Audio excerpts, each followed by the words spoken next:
আমার চুয়েট লাইফ প্রায় শেষের দিকে, হাতে বাকি মাত্র একটা বছর। বাট আমি এখন রিগ্রেট করি, আমি যদি ভার্সিটিতে আসার আগে কিছু বিষয় আগে থেকেই জানতাম অ্যান্ড কিছু বিষয় নিয়ে আগে থেকে কেয়ারফুল থাকতাম, তাহলে আমি আমার ভার্সিটি লাইফটি আরও বেটারভাবে ইউটিলাইজ করতে পারতাম। সো আজকের এই ভিডিওটা বেসিক্যালি আমার সকল জুনিয়রদের জন্য যারা রিসেন্টলি ভার্সিটিতে ভর্তি হয়েছো কিংবা ভর্তি হতে যাচ্ছ। আজকের ভিডিওতে বলা এই 15টা বিষয় যদি তোমরা মাথায় রাখতে পারো, তাহলে এতটুকু শিওর থাকো তোমরা ভার্সিটি লাইফ নিয়ে কখনোই রিগ্রেট করবে না। তোমার লাইফের biggest freedom and biggest opportunity পেতে যাচ্ছ তোমার ভার্সিটি লাইফে। এই ভার্সিটি লাইফে এসে তোমার অবশ্যই উচিত নিজের প্যাশনকে একটু হলেও টাইম দেওয়া। তোমার যদি বিজনেস ভাল লাগে তাহলে বিজনেস নিয়ে কিছু ঘাটাঘাটি করা, ছোটোখাটো পরিসরে হলেও বিজনেস স্টার্ট করার ট্রাই করা। তোমার যদি কন্টেন্ট ক্রিয়েশন ভালো থাকে, just put on your phone and start creating. কে কি বলছে না বলছে তার তোয়াক্কা না করে তুমি তোমার প্যাশনকে ফলো করার ট্রাই করো। And trust me on this, ভার্সিটিতে 4 বছরে তোমরা চাইলে যে কোনো ফিল্ডে শাইন করতে পারো যদি সেই ফিল্ডে তোমার দক্ষতা থাকে। সো তোমার অবশ্যই উচিত তোমার যে প্যাশন তাতে অন্তত একবার হলেও ট্রাই আউট করা। হু নোস, ওটাই হয়তো বা তোমার ফিউচার হতে পারে। You should always have a plan B. তোমার যদি প্যাশনকে ফলো করতে গিয়ে তুমি দেখো যে তুমি তোমার প্রপার রেজাল্ট পাচ্ছ না, তাহলে সেই ক্ষেত্রে তুমি কি করবে তা আগে থেকেই মাথায় রাখা উচিত। এই জন্যে কখনো প্যাশনকে ফলো করতে গিয়ে পড়াশোনাকে একদমই বাদ দিয়ে দেওয়া যাবে না। এই সময়ে এসে তোমার প্যাশন অ্যান্ড স্টাডি দোনোটিকে প্যারালালি তোমার মেনটেন করতে হবে। ভার্সিটির ফার্স্ট ইয়ার থেকে তোমার ডিপার্টমেন্ট রিলেটেড বিভিন্ন প্রজেক্টের সাথে ইনভলভ থাকো। আমি ভার্সিটিতে আসার পর মাত্র 12 দিনের মধ্যে আমাদের জাস্ট এক ব্যাচ সিনিয়র ভাইয়ারা খুব জোর জবরদস্তি করে আমাদেরকে বুঝিয়ে শুনিয়ে সব কাজ শিখিয়ে চট্টগ্রাম থেকে ঢাকার আহসানুল্লাহ অর্থাৎ অস্টে পাঠিয়েছিলেন, জাস্ট ওখানে একটা রোবো সকার বটের কম্পিটিশনে অ্যাটেন্ড করতে। যেখানে কিনা আমরা লাইফে কখনো সকার বট কিংবা সকার রোবট বানাই নাই, সেখানে তারা আমাদেরকে জাস্ট 7 দিনের মধ্যে সব কিছু প্রপারলি শিখায়ে আমাদের সাথে ওনারাও ঢাকায় গেছিলেন, যেন কিনা আমরা আমাদের ডিপার্টমেন্টকে এক্সপ্লোর করতে পারি অ্যান্ড আমাদের ফিল্ডে ইন্টারেস্টও পেতে পারি। আমি চাইলেই সেই সময় এইসবের টাইম না দিয়ে আমার নিজের মতো থাকতে পারতাম, বাট আমি অলওয়েজ মেক শিওর করছি যাতে কখনো কোনো কারণে কোনোভাবেই আমি আমার পড়াশোনাকে কম্প্রোমাইজ না করি। সো এই বিষয়ে তোমাদেরও অবশ্যই আগে থেকে কেয়ারফুল থাকতে হবে। যাই কিছু হবে হোক, তোমার পড়াশোনা সবসময় এক এবং বাকি সব কিছু শূন্য। আর একের পরে যতগুলো শূন্য বসাতে পারবে ততই তোমার ভ্যালু ইনক্রিজ হবে। অ্যান্ড যদি তুমি একের আগে অনেকগুলো শূন্য বসাও তাহলে তোমার ভ্যালু ইভেনচুয়ালি কিছুই বাড়বে না। এই একটা কথা অলওয়েজ মাথায় রাখবা। আমার মতে ভার্সিটি লাইফের one of the biggest opportunities হলো নেটওয়ার্কিং অপরচুনিটি। এই সময়ে এসে তুমি তোমার আশপাশে এত নেটওয়ার্কিং অপরচুনিটি পাবা যা তোমার লাইফে আগে কখনোই তুমি ফেস করোনি। এই সময়ে এসে তোমার এক হলের মধ্যে মিনিমাম 1000 থেকে 2000 জন সিনিয়র থাকবেন, জুনিয়র থাকবে কিংবা ব্যাচমেট থাকবে। তাদের সাথে নেটওয়ার্কিং করতে পারলে তুমি অনেক ফিল্ড নতুনভাবে এক্সপ্লোর করতে পারবে। এই ক্ষেত্রে তাদের সাথে প্রপারলি নেটওয়ার্কিং করতে পারলে বিভিন্ন ক্ষেত্রে তাদের থেকে প্রপারলি গাইডলাইনও পেতে পারবে এবং প্রয়োজনে হেল্পও পেতে পারবে। তো never miss out this chance, cause এই সময়ে যে নেটওয়ার্ক তুমি করতে পারবে সেগুলোই তোমার ফিউচার লাইফকে স্মুদার করতে অনেকটুকু হেল্প করবে। সম্ভব হলে ভার্সিটি লাইফে start something of your own. এই ভার্সিটি লাইফে এসে যে টাকা পয়সা তুমি কামাচ্ছ কিংবা সেভ করছো, সেই টাকা চাইলেই তুমি ইনভেস্ট করে ছোটোখাটো কোনো বিজনেস স্টার্ট করতে পারো। লাইক আমি এখনও যেই জার্সিটা পরে আছি, এটা আমার নিজের ব্র্যান্ডের জার্সি। এরকমই আমি প্রায় প্রত্যেক দিন আমার ভার্সিটিতে অসংখ্য ছেলেপেলেকে আমার নিজের ব্র্যান্ডের টি শার্ট, জার্সি, হুডিস পরতে দেখি। ইভেন আমি আমার ভার্সিটি লাইফে এসে মাত্র 3 বছরের মধ্যে 2টা campus based successful business operate করছি। আমার একটা যেমন গ্যাজেট রিসেলিং বিজনেস আছে, তেমনই আছে আমার ক্লদিং বিজনেস। আমি আমার ভার্সিটি লাইফে এসে যে পরিমাণ টাকা পয়সা সেভ করতে পেরেছি, সেই টাকা পয়সা আমি প্রপারলি ম্যানেজ করে সেগুলো আবার ইনভেস্টও করতে পেরেছি আমার বিজনেসের জন্য। তোমাদেরও উচিত টাকা পয়সা সেভ করে সেই টাকা দিয়ে নিজের কিছু একটা তৈরি করা, যেন তোমার ভার্সিটি লাইফের শেষেও তোমার আইডেন্টিটি মানুষের গায়ে গায়ে থাকে কিংবা মানুষের ডেইলি ইউজেজের সাথে একদম খুব ভালোভাবে মিশে থাকে। ভার্সিটি লাইফে তোমার যদি পসিবল হয় তাহলে সব ধরনের প্রোগ্রামে অ্যাটেন্ড করার ট্রাই করো, না হলে এটা তোমার লাইফের বিগেস্ট একটা রিগ্রেট হয়ে থাকবে। আমি এখন যে জায়গাটাতে দাঁড়াই আছি সেটা হচ্ছে চুয়েটের সেন্ট্রাল ফিল্ড, অ্যান্ড আমি চুয়েট ক্যাম্পাসে আসার মাত্র 29 দিনের মধ্যেই আমি আমার চুয়েট লাইফের one of the biggest concert এখানে এনজয় করছিলাম, which was Sangbarta 17 rack concert. আমি চুয়েটে আসার পর থেকে বিগত 3 বছরে আমি কখনো এত বড় কনসার্ট এনজয় করি নাই। সেই সময় আমার অনেক ফ্রেন্ডরাই বিভিন্ন কাজের জন্য বা ব্যস্ততার জন্য কনসার্টে থাকতে পারে নাই। আমিও যদি সেই সময় আমার ব্যস্ততার কারণে কনসার্টটাতে না আসতাম, এটা আমার লাইফের খুব বড় একটা রিগ্রেট থেকে যাইতো।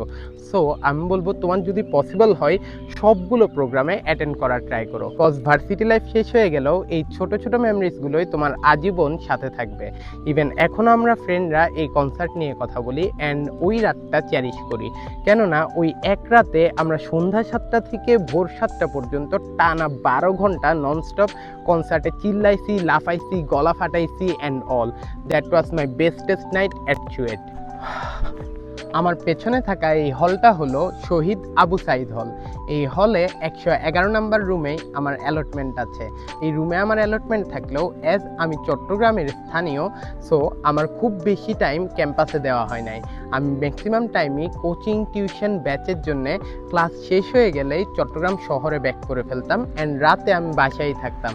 অ্যান্ড নাও আই রিগ্রেট যে আমি যদি আমার ভার্সিটি লাইফের মোস্ট অফ দ্য টাইম যদি ক্যাম্পাসেই থাকতাম অ্যান্ড হলে থাকতাম, তাহলে আমার নেটওয়ার্ক আরও অনেক বেশি ডেভেলপ করতো অ্যান্ড আমারও সেলফ ইমপ্রুভমেন্ট অনেক বেশি হতো।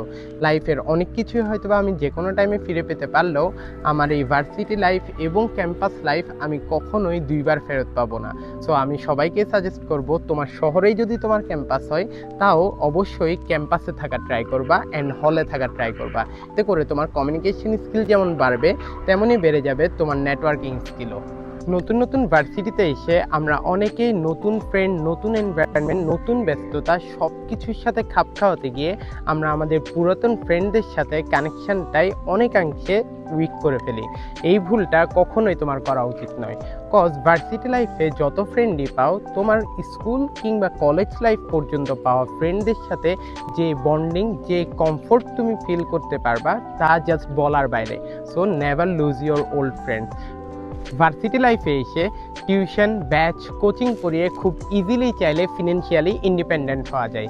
ভার্সিটি লাইফে এসে এত অপরচুনিটিসের মধ্যে তোমার কখনোই উচিত নয় আর কোনো ইচ্ছার জন্য মা বাবার কাছ থেকে টাকা চাওয়া, বরঞ্চ এই সময়ে এসে তোমার নিজের সকাল্লাদ পূরণ নিজের টাকায় যেমন করা উচিত, তেমনই নিজের টাকায় মা বাবারও সকাল্লাদ আস্তে আস্তে পূরণ করা উচিত, কজ এতে তুমি যে পরিমাণ ইনার পিস পাবা তা আর কোনোভাবেই সম্ভব নয়। আই নো ভার্সিটিতে আসার পর তোমার অনেক কাজ থাকবে, অনেক প্ল্যানস থাকবে, বাট কখনো কোনো কাজের জন্যে তোমার ফ্রেন্ডসদের সাথে সাডেন ট্যুরগুলো মিস করা উচিত নয়, কেননা varsity life is all about collecting all the good memories in just 4 years. এই সময়ে ফ্রেন্ডরা যদি কোথাও ট্যুর অ্যারেঞ্জ করে তাহলে নিজের যে কাজই থাকবে থাকুক, সেই কাজকে সাইডে রেখে ফ্রেন্ডদের সাথে যেভাবেই হোক ট্যুরে যাওয়ার ট্রাই করো, কেননা 4 বছর পরে তোমার হয়তো হাতে অনেক টাইম থাকবে, অনেক টাকা পয়সাও থাকবে, বাট ট্যুর দেওয়ার জন্য আশপাশের এই ভালো ফ্রেন্ডসগুলোকে আর কখনোই পাশে পাবা না। So never miss any tour or friends gathering with your friends or your loved ones or your family. Money management is way more harder than making money. Varsity লাইফে এসে তুমি বিভিন্নভাবে অনেক পরিমাণ টাকা পয়সা কামাতে পারলেও সেই টাকা যদি প্রপারলি ম্যানেজ করতে না পারো, তাহলে ভার্সিটি লাইফে শেষে এসে তোমার জাস্ট ব্যাংক ব্যালেন্স প্রায় শূন্যের কাছাকাছি থাকবে। এই সময়টাতে উচিত তোমার প্রপার মানি ম্যানেজমেন্ট শেখা, কেননা এই সময় যদি তুমি অ্যাকচুয়ালি টাকা পয়সাকে প্রপারলি ম্যানেজ করতে পারো তাহলে তুমি তোমার ব্যাংকে কিছু টাকা জমাতে পারবে অ্যান্ড তোমার গ্র্যাজুয়েশনের আগে তোমার ব্যাংকে বেশ ভালো একটা ব্যালেন্স তুমি জমাতে পারবে। এই টাকাগুলোই তুমি তোমার ফিউচারে যে কোনো ধরনের বিজনেস স্টার্ট করা কিংবা স্টার্ট আপ স্টার্ট করার ক্ষেত্রে কাজে লাগাতে পারবে। সো মেক শিওর তুমি যাই ইনকাম করছো তার থেকে যেন একটা নির্দিষ্ট পরিমাণ ভালোভাবে তুমি সেভ করতে পারো অ্যান্ড প্রপারলি ইনভেস্ট করতে পারো। Money management and money investment নিয়ে যদি প্রপার একটা ভিডিও লাগে তাহলে এই ভিডিওর কমেন্ট বক্সে তোমরা কমেন্টেও জানাতে পারো। তোমার লাইফে ইনভেস্টমেন্টের বেস্টেস্ট ডিসিশন হতে পারে to invest in your self, কেননা এই ভার্সিটির 4 বছরে তুমি তোমার নিজের উপর ইনভেস্ট করলে তার রিটার্ন হতে পারে 10x পর্যন্ত। এই সময়ে এসে তোমার যে প্যাশনকে তুমি ফলো করছো সেই প্যাশনের জন্য যা যা ইনভেস্টমেন্ট প্রয়োজন তা ইনভেস্ট করো। এর জন্য যদি কোর্স কেনা প্রয়োজন হয় কোর্স কিনো, যদি ইকুইপমেন্ট কেনা প্রয়োজন হয় তাহলে ইকুইপমেন্ট কিনো। বাট ভাই প্লিজ প্লিজ প্লিজ কখনোই নিজের উপর ইনভেস্ট করা থেকে এক পাও পিছিয়ে যেও না কোনো কারণেই। ভার্সিটি লাইফের শত ব্যস্ততার মধ্যেও তুমি প্রপারলি টাইম ম্যানেজ করে সেই টাইম নিজের প্যাশনের জন্য, নিজের স্টাডির জন্য, নিজের ফ্যামিলির জন্য, কাছের মানুষের জন্য কতটুকু প্রপারলি ইউটিলাইজ করতে পারছো তার উপরেই ডিপেন্ড করবে তোমার মেন্টাল পিস অ্যান্ড ওভারঅল তোমার সারাউন্ডিং। সো এই সময় প্রপারলি টাইম ম্যানেজমেন্ট করতে পারা একটা খুব বড় রকমের স্কিল। তোমার যদি টাইম ম্যানেজমেন্ট স্কিল খুব ভালো থাকে তাহলে তুমি এই র্যাট রেস থেকে অনেকাংশে আগায় থাকবা। এই জন্যে তোমরা চাইলে টাইম ম্যানেজমেন্ট নিয়ে আমার একটা ভিডিও আছে সেটা দেখে আসতে পারো, কিভাবে আমি আমার ডেইলি লাইফে বিজনেস, কোচিং, ব্যাচ, টিউশন, আমার মিউজিকের প্রতি ইন্টারেস্ট, আমার ফ্রেন্ডস, আমার ফ্যামিলি সব কিছু একসাথে ম্যানেজ করছি। সেই একটা ভিডিও দেখলে আই থিঙ্ক তোমাদের আসলে টাইম ম্যানেজমেন্ট নিয়ে আর কোনো ধরনের ডাউট থাকার কথা না। ভার্সিটি লাইফে এসে ইমোশনালি স্ট্রং হতে পারা, নিজের ইমোশনসকে কন্ট্রোল করতে পারাও বেশ গুরুত্বপূর্ণ একটা স্কিল। ভার্সিটি লাইফে এসে যে কোনো ধরনের আনসার্টেনিটি তোমার সাথে হতে পারে। যেমন কিনা চুয়েটে ভর্তির মাত্র 5 দিনের মাথায় আমার জাস্ট দ্বিতীয় ল্যাবের ক্ষেত্রে আমার ল্যাব রিপোর্ট স্যার ডিরেক্টলি ছুঁড়ে ফেলে দিয়েছিলেন, যেটা কিনা আমার লাইফে আগে কখনো হয় নাই। এই একটা ইনসিডেন্ট আমার জাস্ট ফার্স্ট ইয়ারের ফার্স্ট সেমিস্টারটাতে আমাকে পুরোটুকু ট্রমাটাইজ করে ফেলছিল।